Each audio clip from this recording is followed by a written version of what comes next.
कल Jammu Kashmir national conference ने एक रेजोल्यूशन पास की जिसमें 7 पॉइंट्स थे, 7 रेजोल्यूशंस बेसिकली पास किए। और क्योंकि ये अवाम की सरकार है, अवाम ने भरोसा दिखाया, अपना एतमाद दिखाया नेशनल कॉन्फ्रेंस में जो पीछे इलेक्शंस हुए उसमें।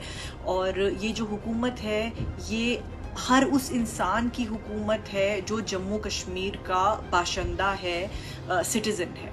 तो मैं ये पढ़ना चाहूँगी क्योंकि आपको जानना चाहिए कि नेशनल कॉन्फ्रेंस आपके लिए क्या सोचती है। सबसे पहला रेजोल्यूशन जो है वो है condemnation of violence and tribute to martyrs.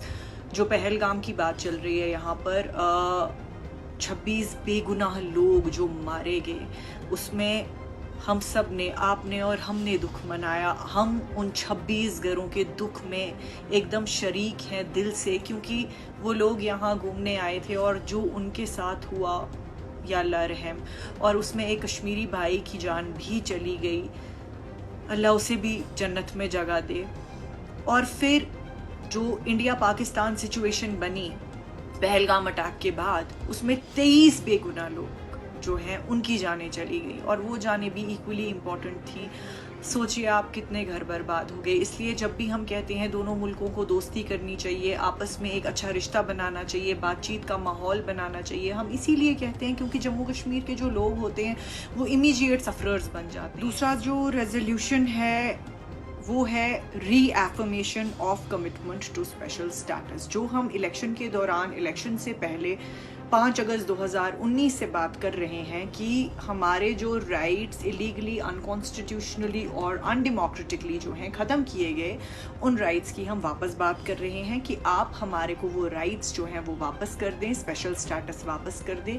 क्योंकि ये जम्मू कश्मीर के लोगों की डिग्निटी, उनके ऑनर, उनकी इज़्ज़त की बात है। ये हम सब की इज़्ज़त की बात है। ये बात कोई छोटी बात नहीं है, ये हम सब के लिए बहुत मैटर करती है। और जब लोग निकले, उन्होंने अपना एतमाद दिखाया नेशनल कॉन्फ्रेंस में, यानी वो उन सारे मैनिफेस्टो के वादों पे थप्पा लगा रहे थे जो नेशनल कॉन्फ्रेंस वादे कर रही थी, और उसमें सबसे बड़ा वादा जो था वो यही था। तीसरा है demand for immediate restoration of statehood. ये भी हम इलेक्शन के दौरान और उससे पहले से कहते आ रहे हैं कि ये पहली दफ़ा है कि किसी स्टेट को डाउनग्रेड किया गया है और उसे यूनियन टेरिटरी बनाया गया है। नॉर्मली यूनियन टेरिटरीज को स्टेट्स में तब्दील किया जाता है, उनकी इज़्ज़त अफजाई की जाती है, लेकिन हमारे केस में इज़्ज़त अफजाई नहीं हुई। इसलिए हम डिज़र्व करते हैं, जम्मू कश्मीर की आवाम डिज़र्व करती है कि उन्हें जो स्टेट का दर्जा हासिल था वो उन्हें वापस मिले, क्योंकि इससे हमारे बहुत सारे राइट्स जो हैं उनकी बहाली होगी, हुकूमत को एक पूरी तरह से काम करने का मौका मिलेगा। फोर्थ रेजोल्यूशन यही है कि जो पीस और डायलॉग है उसको हमें तरजीह देनी चाहिए इंडिया पाकिस्तान के बीच में, और सीज़ फायर को वेलकम करना चाहिए, क्योंकि बेगुनाह जाने जाएं उसका कोई मतलब नहीं है, डेथ हो, डिस्ट्रक्शन हो, उसका कोई मतलब नहीं। पांचवा रेजोल्यूशन जो है वो ये है कि कमिटमेंट टू मैनिफेस्टो प्रॉमिसेस। ये मेरे ख्याल से शायद बोलना ज़रूरी भी नहीं है। नेशनल कॉन्फ्रेंस दिन रात हर रोज़ ये कोशिश करती है कि मैनिफेस्टो में किया एक एक वादा किस तरह निभाया जाए।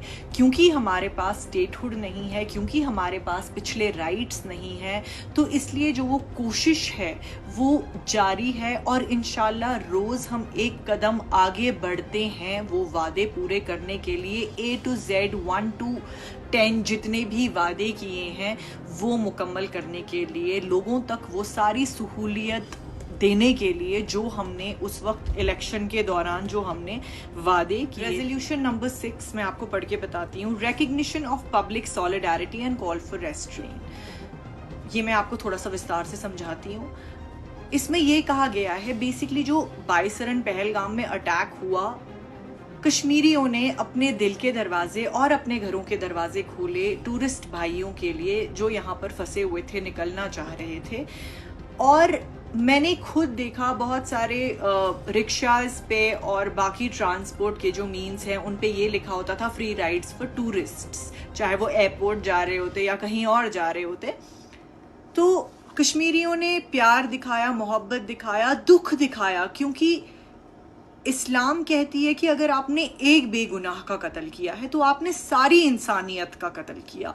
और ये हर कश्मीरी ने बार बार दोहराया, दिल से पूरी कश्मीर उस दिन मातम मना रही थी 22 अप्रैल के दिन और उसके बाद, क्योंकि जो हुआ वो बहुत गलत हुआ। लेकिन ये कंपैशन जो है हम गवर्नमेंट से चाहते हैं कि इसकी रिकग्निशन मिले, एटलीस्ट एक्नॉलेजमेंट मिले, कि क्योंकि उसके बाद बहुत सारे जगहों पे हरासमेंट हुई कश्मीरियों की, इतने सारे अरेस्ट्स हुए, वो नौजवान अभी तक जेलों में हैं, हरासमेंट हुई यूथ की, और सिर्फ यहाँ नहीं पूरे मुल्क भर में हुई। चाहे वो ट्रेडर्स थे, चाहे वो बच्चे पढ़ रहे थे, चाहे वो कोई और लोग वहाँ रेजिडेंट्स थे, यहाँ के लोग जो वहाँ रह रहे थे, और बहुत सारे मीडिया वॉइसेस को भी उसके बाद मज़ल किया गया, उनको बस बात करने का जो है मौका उनसे छीन लिया गया। तो ये सारी जो चीज़ें हैं, ये मेरे ख्याल से प्यार का जवाब आपको प्यार से देना। और रेजोल्यूशन नंबर 7 जो है, condemnation of targeted harassment across the country, तो ये उनकी जो मैं अभी बात कर रही थी, ये जो हरासमेंट स्टूडेंट्स की हुई या ट्रेडर्स की हुई या residents of Jammu and Kashmir जो बाकी कंट्री में रह रहे थे, तो ये सिलेक्टिवली इनको टारगेट किया गया, कहीं पे मार पिटाई हुई, बहुत सारे वीडियोस इंटरनेट पे वायरल थे। तो ये कमेटी जो है, इसने गवर्नमेंट ऑफ इंडिया से जो है अपील की कि हमारे जो हैं सिटीजन्स, उनका ख्याल रखा जाए और देखा जाए कि किसी के साथ जुल्म सितम ना हो रहा हो। प्यार का जवाब प्यार से मिलना चाहिए। हर कश्मीरी ने अगर इस चीज़ को गलत बताया, बाइसरन अटैक को, हर कश्मीरी ने अगर ये कहा कि ऐसा नहीं होना चाहिए था और कत्लो गारत से कुछ नहीं हासिल होने वाला, तो मेरे ख्याल से उसका जवाब भी हमें प्यार से मिलना चाहिए था। लेकिन कहीं ना कहीं वो स्टेप मदरली ट्रीटमेंट जो है वो नज़र आई। तो ये थे नेशनल कॉन्फ्रेंस के 7 रेजोल्यूशन जो कल पास किए गए। मैं चाहती थी कि अवाम तक ये जो बात है ये पहुँचे।